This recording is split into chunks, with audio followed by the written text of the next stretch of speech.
प्रिय दर्शकगण, सादर नमस्ते।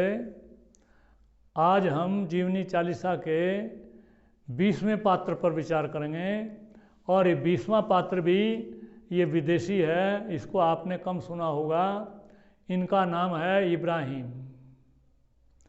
आज धर्म के नाम पर पूरी दुनिया में जो कुछ चल रहा है, हम हिंदू धर्म को तो आप जानते ही हैं। और एक पिछली चर्चा में हमने बताया था कि चीन में कन्फ्यूशियस का भी धर्म चल रहा है, लाओ त्से का भी चल रहा है। लाओ त्से के धर्म को ताओ धर्म कहते हैं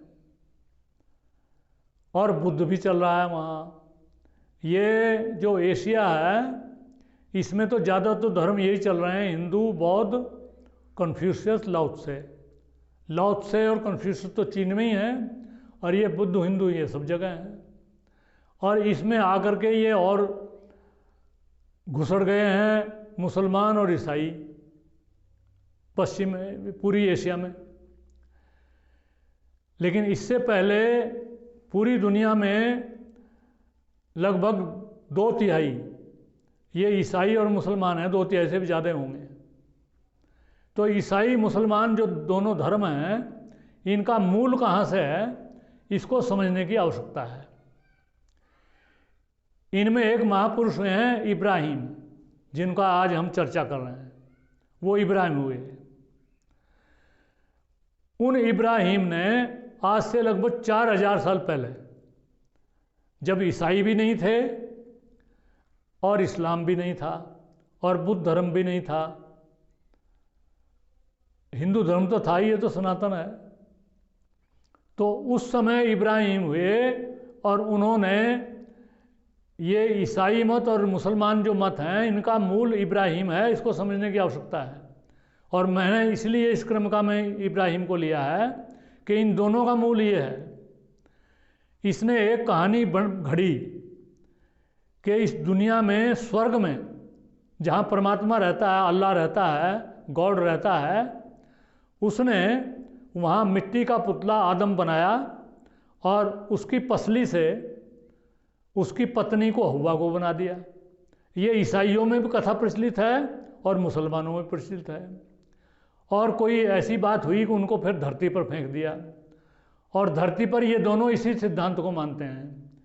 ये जो मनुष्य की उत्पत्ति है, इसी प्रकार से, यद्यपि इसमें कोई वैज्ञानिक कोई आधार नहीं है इसका, बस मनुष्य की उत्पत्ति ऐसे हुई तो भैंस की, गाय की, कुत्ते की, घोड़े की, गधे की, गाय, पशु पक्षी की, सबकी ऐसे ही होनी चाहिए, लेकिन ऐसे नहीं बना दी है। तो इब्राहिम ये लगभग 4000 साल पहले हुए और ये पैदा हुए इराक में।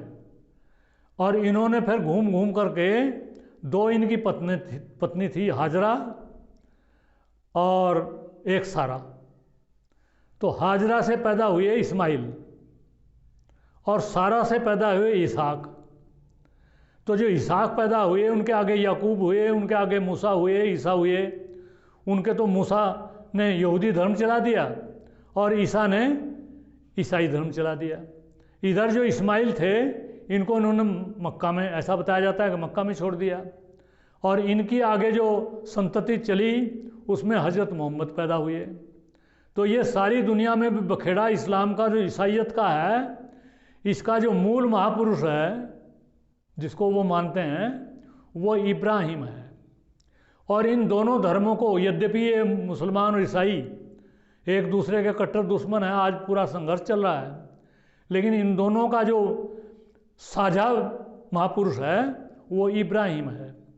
और इसीलिए इन दोनों धर्मों को इब्राहिमिक रिलीजन भी कहा जाता है।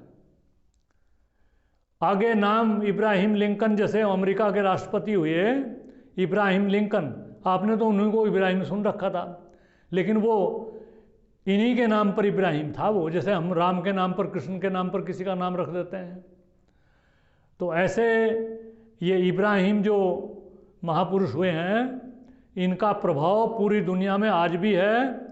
और ये इस्लाम के नाम पर, ईसाइयत के नाम पर जो पूरी दुनिया में ये मत चल रहे हैं, इनका सब मूल जो महापुरुष है वो इब्राहिम है। तो इब्राहिम के संबंध में इतना बताना मैं इसलिए आवश्यक समझता था ताकि आप लोग, मेरे जो दर्शकगण हैं सब, वो इस बात को समझ जाएं कि ये ईसाइयत और इस्लाम किस प्रकार से चले, कहाँ से चले, क्या इनका मूल था। इतना ही इब्राहिम के जीवनी के संबंध में बताना पर्याप्त है। इति ओम शम नमस्ते जी।